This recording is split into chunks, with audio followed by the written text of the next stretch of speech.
ఆంధ్ర రాష్ట్ర తీర ప్రాంతాల్లో ముఖ్యంగా నెల్లూరు జిల్లా, బాపట్ల జిల్లా, గుంటూరు జిల్లా వరకు మత్స్యకారులకి ఇబ్బంది కలిగిస్తున్నాయి. అది అందరికీ తెలిసినటువంటి విషయం. దీని మీద ప్రభుత్వం చాలా సీరియస్గా ఉంది.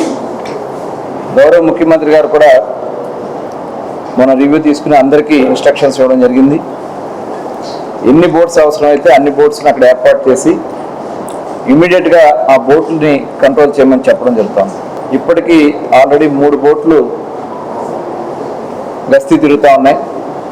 ఈరోజు తిరుపతిలో మరొక బోటు కూడా ఏర్పాటు చేయడం జరిగింది. ఇప్పుడు 2 బోట్లను కూడా తమిళనాడుకు సంబంధించినటువంటి బోట్లను కూడా చేసి పట్టుకోవడం జరిగింది.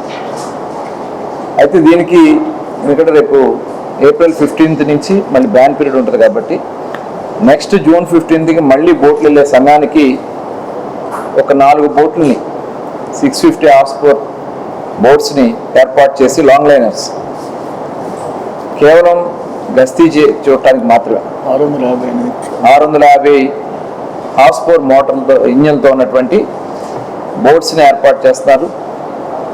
అలాగే మెరైన్ పోలీస్ నుంచి కూడా వాటికి కావాల్సినవన్నీ కూడా ఏర్పాటు చేయడం జరుగుతుంది. Fisheries department, forest department, revenue department, police, దాదాపు ఒక 5 డిపార్ట్మెంట్లు ఇన్వాల్వ్ అయ్యి వాటికి కావాల్సినవన్నీ కూడా ఏర్పాటు చేసుకోవడం కూడా జరుగుతుంది. ఇదే కాకుండా మళ్ళీ మెరైన్ పోలీస్ నుంచి ప్రజెంట్ ఏవైతే బోట్లు ఉన్నాయో గతంలో 2007 నుంచి 2017 వరకు గవర్నమెంట్ ఆఫ్ ఇండియా మెయింటెనెన్స్ చేశారు బోట్లు ఇచ్చి. ఆ రోజున దాదాపు 18 బోట్లు ఇచ్చారు. అవన్నీ కూడా గత 5 సంవత్సరాలు మెయింటెనెన్స్ లేక అవన్నీ కూడా మూలపడిపోయినాయి. ఇప్పుడు అవి రిపేర్ చేయడానికి అవకాశాన్ని కూడా పరిశీలిస్తున్నారు. ఫైనాన్స్ కూడా ప్రపోజల్ పంపించారు. ఏదైతే నెల్లూరు జిల్లాలో ఉన్నటువంటి 3 బోట్లు దగ్గర 1,50,00,000 అవుతుంది. దానికి రిపేర్లకి ఎలా చేయొచ్చు అని చూస్తున్నారు. ఇవి కాకుండా పర్మనెంట్ సొల్యూషన్ చేయడానికి కూడా, ఎందుకంటే ఇవన్నీ కూడా స్పీడ్ బోట్స్ కూడా ఎంత మ్యాక్సిమం చూసుకున్నా వెయిట్ ఎక్కువ, అంత ఐరన్తో ఉంటాయి కాబట్టి మ్యాక్సిమం 20 కిలోమీటర్ స్పీడ్ వెళ్తాయి.